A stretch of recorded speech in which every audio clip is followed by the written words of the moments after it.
Okay, I put my low glucose sample in the bowl on the right, and all I did, I just taped it up. I put tape on the bottom of this one too because I want to make sure that these two smell exactly the same. So I also made sure to put Sharpie on both of them, so the only difference between these two is that one has my sample in it. Okay, so Quill's only done scent training a few times, so I'm gonna make this nice and easy for him. Um, you can see he's in a naughty mood. I'm letting you guys see when he's in a naughty mood so that you guys can have a realistic example of what it might look like with your puppy. Um, I personally am not worried about teaching some of the manners at this very second. I just want him to focus on finding my sample. So the only reason I have both is because I want to make sure he doesn't think I'm training him to touch bowls. That's why I have the decoy. Okay, so I'm going to start by making it super easy for him. I'm going to grab the low, and I'm going to encourage him to sniff it. Good job. I basically just put it on his face. And I don't have enough hands to hold a clicker right now, so I'm just clicking with my mouth. Good job. We've done a lot of this kind of training where I just touch it to his nose and click. So he's familiar with this already. Good job. Just kind of giving him a refresher. Since he's already good at this, I'm going to hold it a little bit further away. Good job. Let him walk to it. Good job. This works a lot better when you have more hands than I have. Ooh. And again, I'm not micromanaging him because imagine if I was trying to teach him to find the scent. And imagine that every 3 seconds I was like, no, don't bite me. No, don't jump. No, don't this. He would have a really hard time learning what I actually want him to learn in this session. So I'm going to allow him to be a naughty puppy as long as he's finding the glucose sample. Good job. Okay, I'm going to make it a little bit harder for him. And a really important thing to note is your dogs might be taking way longer to learn this. Your dog might be learning it faster. So you'll see that I test out something, and if he needs me to make it easier, I just make it easier. And if he needs me to make it harder, I make it harder.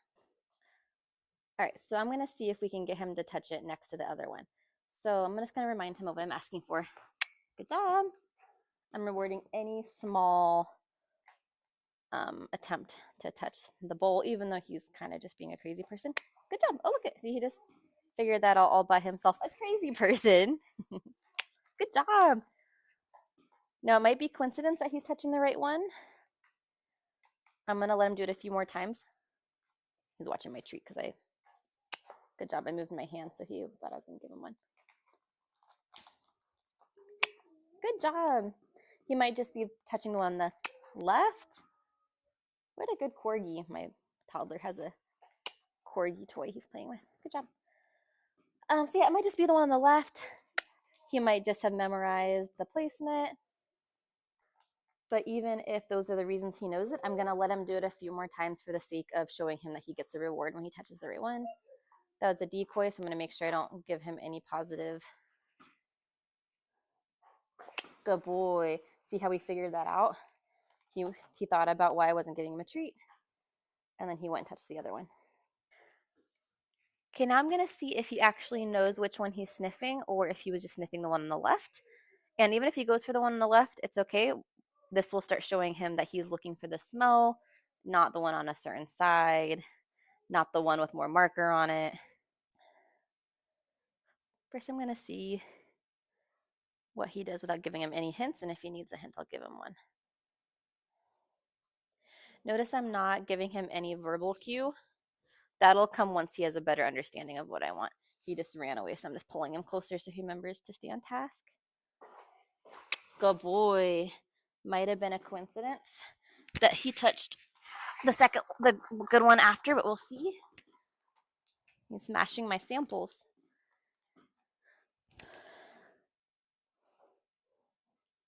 Good job. I wonder if that's intentional that he's doing the right one or if it's coincidence. Let's keep seeing. Good job. I'm gonna Either way, even if it's a coincidence, I'm going to let him try it a few times because I want him to be very confident that he's doing a good job. So I didn't give him any reaction. Don't like say no or anything when he hits the decoy. I reset a little bit because he was pushing them away. The hardest part can be waiting for them to figure it out. He is a really, really smart puppy. I'm just pulling his leash back over because he's getting distracted. So I'm trying to give him a chance to figure it out, but if he doesn't, I'll help him. Good job. All right, let me reset again to see if he's purposely choosing the right one or if he is just confused about what I'm asking. All right.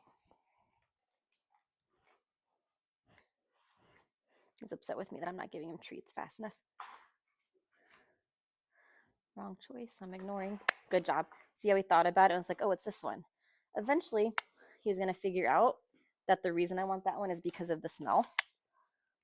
But for now, I have to keep eliminating all of the factors that he could think, like, I have to help him eliminate, no, it's not because it was on the bottom. It's not because it was on the left. It's because it smells a little bit different. And it smells like my low glucose sample. Wait for him to figure it out. Gets distracted. I'm just going to pull him back a little bit.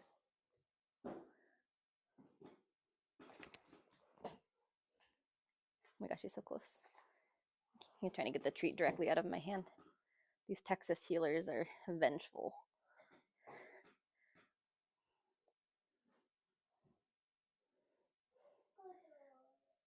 What a good horse. My toddler has a, there we go, toy horse. Good job, buddy. Okay, with another puppy, I might keep them closer together. But he's really smart and I think he's figuring it out. So I'm going to see if he can figure out how to go all the way over here to the sample. We'll find out.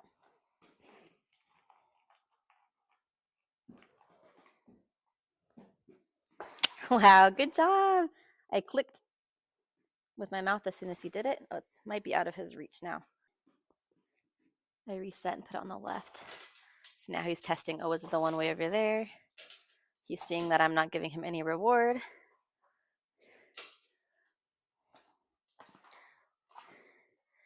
He's rewarding himself by playing with the decoy. I'll see if he'll make a good decision and switch to the other one.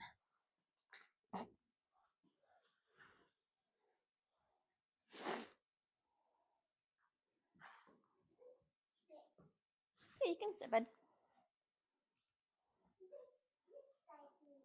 Yeah, you can sit sideways as long as you're being safe. I corrected him a little bit because he's starting to bite me kind of hard. All right. He is losing focus, but I want to end on a good note. So I'm going to give him a little bit of a hint. Good. Good boy.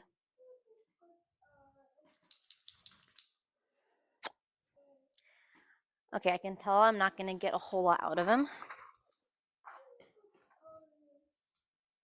Oh, what a good horse. It's going to be funny if you can't hear my toddler in the background and you're just wondering what in the world I'm talking about.